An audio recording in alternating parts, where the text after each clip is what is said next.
Hello, bienvenue sur la Minute Agile. Aujourd'hui, c'est encore un épisode spécial anniversaire. Aujourd'hui, la Minute Agile a 1 an. Et donc, du coup, j'ai décidé de faire un reboot de la vidéo Scrum parce que je la trouve un peu rapide et pas forcément ultra complète. Et cette vidéo, en plus, est la suite de la vidéo qu'on a vue en début de semaine, comment démarrer en méthode agile, que vous pouvez aller voir tout de suite. C'est vraiment une excellente vidéo. Elle va vous parler du déroulement pour bien rentrer dans les méthodes agiles et va vous donner énormément d'éléments autour de la culture à s'accaparer.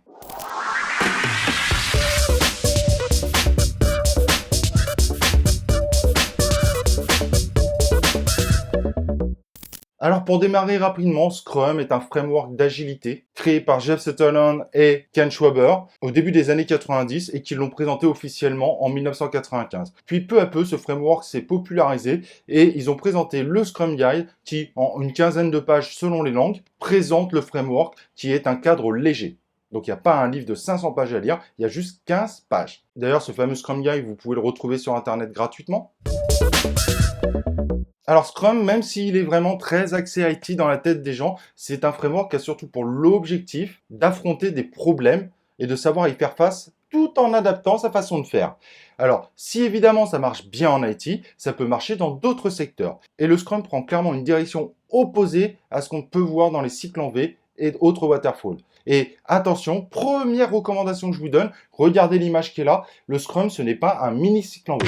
Ce que vous voyez là est évidemment faux, mais juste voilà pour expliquer, c'est pas on a un client qui va exprimer son besoin, ensuite le product owner va le transformer en un langage compréhensible par les développeurs, qui ensuite les développeurs vont développer, et ensuite on va remonter. En gros, le product owner teste le travail des développeurs pour s'assurer que ses specs sont bien respectés, et que le client, lui, teste son produit pour s'assurer que le product owner a bien respecté ses besoins. Et ben non, c'est pas du tout ça. La réalité, c'est qu'en fait, on a plutôt ce que vous voyez maintenant. On a nos clients, nos utilisateurs qui vont nous expliquer ce qu'aurait de la valeur pour eux si on le mettait dans le produit. Ensuite, on a le product owner qui va gérer la partie product backlog. Vous pouvez aller voir d'ailleurs notre vidéo sur le product backlog. Et quand il a fait ce travail, les développeurs s'occupent de la partie delivery. Et comme vous pouvez le voir, le product owner n'est pas au-dessus des développeurs ou quoi que ce soit. Non, tout le monde travaille en harmonie. C'est pour ça que d'ailleurs, j'ai dessiné des cercles pour représenter cela.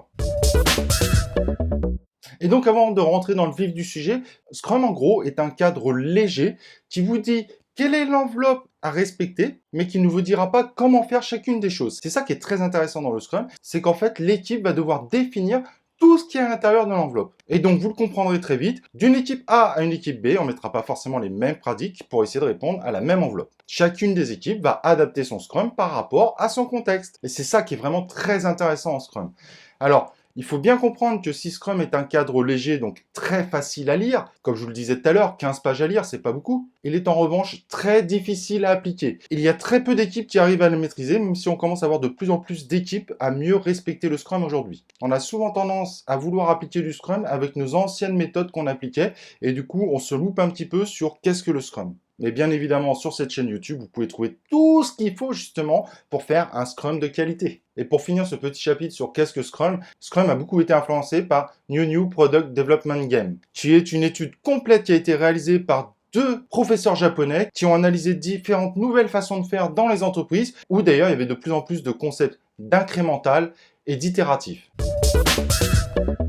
Et donc Scrum va nous définir en gros les sprints, composés de 4 cérémonies différentes. Sprint Planning, Daily Scrum, Sprint Review, Sprint Rétrospective, ne vous dira pas comment faire les choses à l'intérieur, mais vous donnera les objectifs de chacune de ces cérémonies. Il vous donne également 3 rôles clés, Scrum Master, Product Owner, équipe de réalisation, et ils nous définissent 4 artefacts, 3 artefacts classiques et un qui est appelé un artefact de transparence. Donc pour les 3 artefacts classiques, Product Backlog, Sprint Backlog, incrément. Et pour l'artefact de transparence, c'est le Definition of Done. Et donc ensuite, vous mettrez tout ce que vous voulez dedans. Pour vous montrer que c'est vraiment qu'une enveloppe, il y a beaucoup de termes que beaucoup de gens pensent être du Scrum, mais qui n'en est pas. Exemple, la vélocité, ça n'existe absolument pas dans le Scrum. La User Story, qui n'existe pas non plus. La Definition of Ready, qui n'existe pas non plus également. Et donc tous ces termes sont en fait des pratiques qui ont été rajoutées par les équipes dans du Scrum, parce qu'ils pensaient que c'était utile pour leur contexte. Donc évidemment, dire qu'ils ne font pas partie du Scrum ne veut pas dire qu'il ne faut pas les utiliser, au contraire, mais vous les utilisez que si vous pensez que ça répond à votre contexte.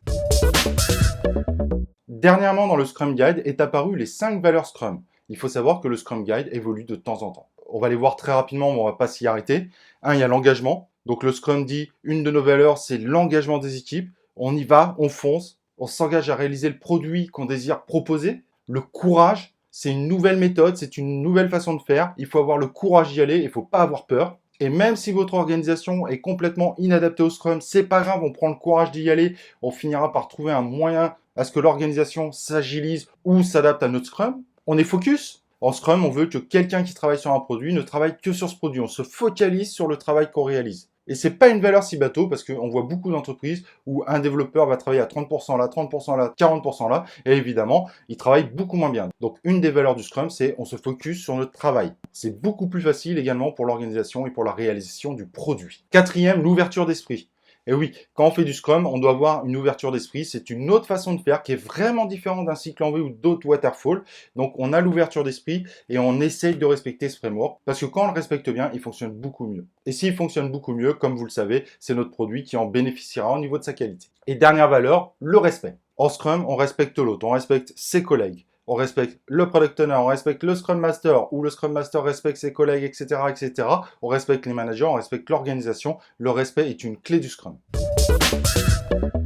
Et donc, après les valeurs, sachez que le sprint définit également 3 piliers forts. 1. La transparence. On est transparent sur tout ce qui se passe, sur l'état d'avancement sur du produit. On ne cache pas l'information. Et d'ailleurs, c'est pour ça que beaucoup d'équipes utilisent le management visuel, parce que le management visuel, l'information vient à vous, mais vous n'avez pas forcément besoin d'aller chercher l'information. Si jamais vous voulez mettre du management visuel dans vos équipes, n'hésitez pas à aller voir notre vidéo qui vous donne plein d'astuces pour avoir un management visuel de grande qualité. Quand on en a fait plusieurs, ça paraît bateau, mais la première fois qu'on en fait, je peux vous assurer que ce type d'astuce va vraiment vous aider à faire un management visuel de grande qualité. 2. L'inspection.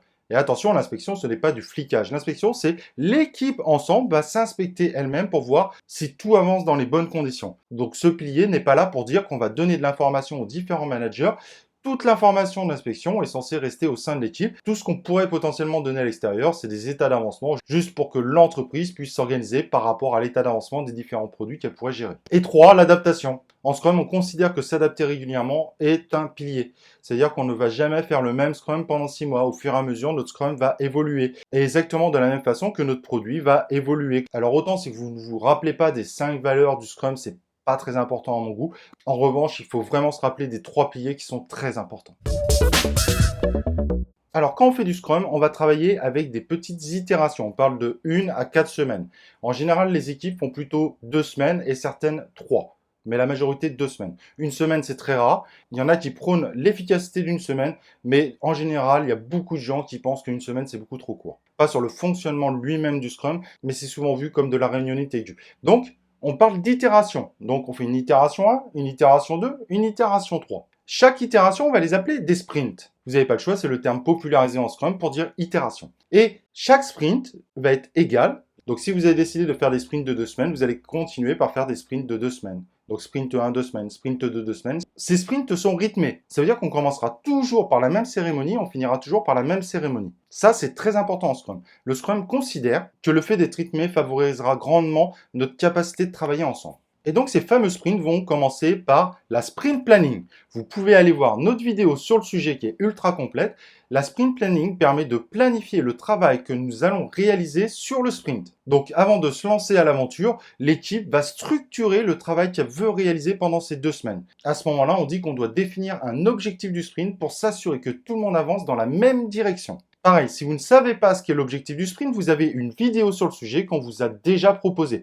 Donc n'hésitez pas à la voir, cette notion est très importante. Il faut savoir que le sprint est vraiment rythmé par rapport à cet objectif du sprint. Une particularité du Scrum par rapport à d'autres frameworks agiles, en Scrum, on considère que l'objectif du sprint est fixe et évidemment le scope reste variable. Alors c'est une particularité, ce qui veut dire qu'on peut rajouter des user stories en cours de sprint ou en enlever tant que l'objectif du sprint est atteignable. Notion très importante et souvent oubliée. Et à partir de ce moment-là, donc on a fait notre sprint planning, les équipes vont travailler et tous les matins, les équipes vont faire une daily scrum. Pareil, la daily scrum, vous pouvez aller voir notre vidéo complète sur le sujet, voir la vidéo du dessous qui va vous expliquer les 10 erreurs à ne jamais faire en daily scrum. C'est une cérémonie pour synchroniser l'équipe de réalisation ensemble. Pour faire simple, bien que vous ayez beaucoup plus d'informations sur la vidéo que je vous ai proposée, c'est une réunion qui dure 15 minutes maximum. Chacun dit qu'est-ce que j'ai fait hier, qu'est-ce que je vais faire aujourd'hui, et si j'ai une alerte, je la soulève. On ne traite pas l'alerte en daily scrum, mais ça permet de donner l'information à tout le monde qu'il y a une alerte qu'on va devoir traiter. Et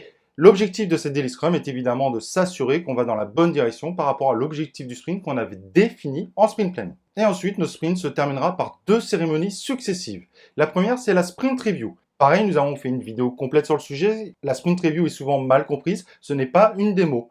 La sprint review, c'est le moment où l'ensemble de l'équipe va faire un point sur tout ce qui a été réalisé en cours de sprint, voir si l'objectif du sprint a été respecté, et si jamais on a rencontré des problèmes par rapport à cet objectif du sprint, on va les travailler ensemble pour voir comment on peut faire pour que le prochain objectif du sprint sera atteignable. Parfois, un objectif du sprint a été atteint, mais il n'a pas été atteint aussi bien qu'on l'imaginait, donc ça vaut le coup de parler ensemble. Donc c'est une cérémonie où on va faire la revue de tout ce qui s'est passé pendant ce sprint et de voir l'état d'avancement sur le produit final. Et donc peut-être avant de refermer sur la sprint review, le dernier truc qu'on pourrait dire, c'est que la sprint review, il faut également inviter les utilisateurs, les parties prenantes, voire les sponsors, à venir voir le produit à ce moment-là. Donc à la fin de la review, quand on a fait toute cette inspection autour du produit, on va proposer le produit pour essayer de récupérer un maximum de feedback. Car en Scrum, on va produire le produit au fur et à mesure et non définir initialement un produit complet qu'on essaiera de suivre à la lettre. Et comme je vous disais, le sprint se termine par 2 cérémonies. Donc la deuxième, celle qui clôture intégralement le sprint. À partir de ce moment-là, on fait une sprint rétrospective. Pareil, on a fait une vidéo dessus qui est très intéressante. Et d'ailleurs, il y a une deuxième vidéo aussi que vous pouvez aller voir qui est comment créer sa propre rétrospective. Donc la première, c'est qu'est-ce que la rétrospective de façon théorique. Et la deuxième, c'est beaucoup de conseils pratiques pour vous aider à bien faire une sprint rétrospective. Pour vous expliquer en 2 mots, la sprint rétrospective est un atelier qui est ludique, qu'on essaye de changer régulièrement, de façon à travailler les problèmes qu'on a rencontrés et d'y définir 3 améliorations clés qu'on essaiera de mettre en place dès le prochain sprint de façon à améliorer continuellement notre sprint. C'est ce qu'on appelle l'amélioration continue. Pour les 3 rôles, donc on a le Scrum Master, le Product Owner et l'équipe de développement. Le Scrum Master, c'est en gros le gardien de la méthodologie. C'est lui qui va aider l'équipe à prendre son autonomie, à trouver les bonnes pratiques et à voir comment on peut soulever les obstacles, même si c'est pas forcément lui qui le fait directement. Il va également aller coacher le Product Owner, coacher l'équipe de réalisation, voir l'organisation autour de cette équipe. Vous pouvez aller voir notre vidéo sur le sujet, qui est beaucoup plus complète que le passage que je fais là, qui vous donnera plein d'informations sur le Scrum Master. Et si vous regardez sur la chaîne YouTube, il y a plein de vidéos autour du Scrum Master, comment devenir un bon Scrum Master, pourquoi Scrum Master n'est pas un emploi bullshit, etc., etc. Ensuite, vous avez le Product Owner. Le Product Owner, c'est celui qui est responsable du backlog. Le backlog qu'on va voir après, en gros, c'est un sac qui rassemble l'ensemble des demandes pour la réalisation du produit. Et donc, ce qu'il va faire, c'est que lui, il va en être responsable. Donc, il va potentiellement écrire la user story, il va le prioriser et il va faire en sorte que l'équipe de réalisation ait toutes les informations nécessaires au moment où on va commencer la réalisation des éléments nécessaires. Pareil, n'hésitez pas à aller voir notre vidéo sur le Product Owner, elle est complète, vous comprendrez beaucoup mieux ce rôle. Le Product Owner peut déléguer ses tâches, mais en revanche, il restera responsable de la priorisation du backlog dans son ensemble. Mais en revanche, comme on l'a vu au début, le Product Owner, à partir du moment où il donne les choses à réaliser à l'équipe de réalisation, en réalité, il n'a plus aucune responsabilité à partir de ce moment-là. Et ensuite, on a l'équipe de réalisation, l'équipe de développement. Attention, équipe de développement ne veut pas dire une équipe avec des développeurs, mais toutes les personnes qui participent à la réalisation du produit.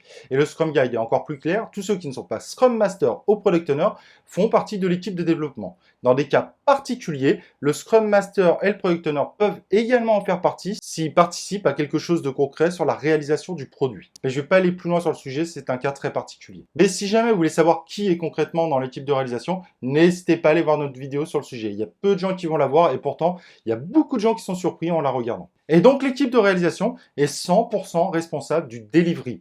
Donc, elle réalise le produit, elle est responsable de tester ce qu'elle a réalisé pour s'assurer de livrer la bonne chose à nos utilisateurs par rapport aux spécifications qui sont écrites par le Product Owner. Et c'est bien l'équipe de réalisation qui est responsable des tests.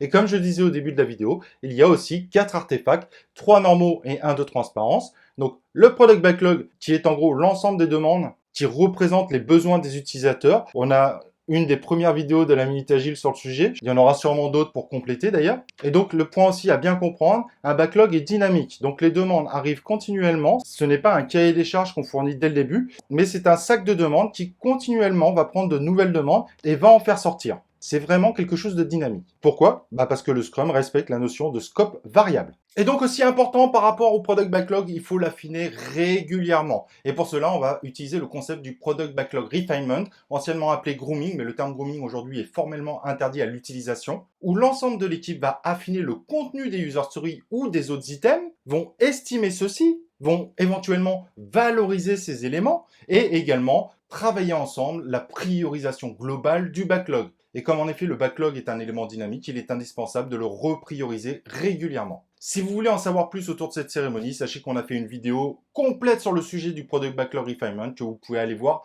tout de suite. Ensuite, on a le Sprint Backlog où quand les demandes arrivent en sprint planning et qu'on les donne à l'équipe de réalisation, ou d'ailleurs l'équipe de réalisation participe à ce choix, ce sont des décisions collectives, et bien on prend les demandes du Product Backlog pour les mettre dans le Sprint Backlog. Et le Sprint Backlog est 100% de la responsabilité de l'équipe de réalisation. Et donc tout au long du sprint, l'équipe de réalisation va travailler sur le Sprint Backlog. Et matériellement, pour bien comprendre cette notion, vous connaissez les boards, comme celui que vous avez là. Ce type de board est exactement la représentation d'un sprint backlog. On crée un sprint backlog en début sprint et on le détruit à la fin du sprint. Dès le prochain sprint, on a un nouveau sprint backlog. Et l'incrément, pour faire simple, vous pouvez d'ailleurs aller voir notre vidéo sur le sujet qui est très complète et qui va bien vous expliquer cette notion. C'est en gros le produit qui est en production, plus toutes les nouveautés qu'on a considérées done, qui se rajoutent à ce produit. Et donc, l'incrément à chaque sprint augmente. Si ces quelques mots ne sont pas clairs pour vous, n'hésitez pas à aller voir notre vidéo qui évidemment prend plus de temps pour bien expliquer cette notion. Et pour finaliser, nous avons donc le Definition of Done. C'est l'ensemble des critères de qualité pour dire qu'un élément peut arriver en done. Vous avez d'ailleurs, pareil, une vidéo sur le sujet que vous pouvez aller voir si cette notion de Definition of Done n'est pas claire. Mais sur cette Definition of Done, en gros, on a une liste de critères et à chaque fois qu'on veut passer notre user story ou notre item en done, on doit s'assurer que l'ensemble des critères de la liste sont bien respectés. C'est un artefact de transparence, mais également pour moi un artefact de qualité. Voilà, j'espère que cette vidéo plus complète sur le Scrum vous aura plu. J'espère qu'elle vous aura permis d'aller trouver les vidéos que vous recherchiez. J'ai vraiment été ravi de faire cette vidéo qui est pour moi l'anniversaire, le reboot de la première vidéo de la chaîne. Mais si jamais tout n'était pas clair, n'hésitez pas à utiliser la zone commentaire en bas de votre vidéo. Ça me fera évidemment un très grand plaisir de répondre à l'ensemble de vos commentaires. Et moi maintenant, ce que je vous propose bien évidemment, c'est qu'on se retrouve dans un prochain épisode de La Minute Agile.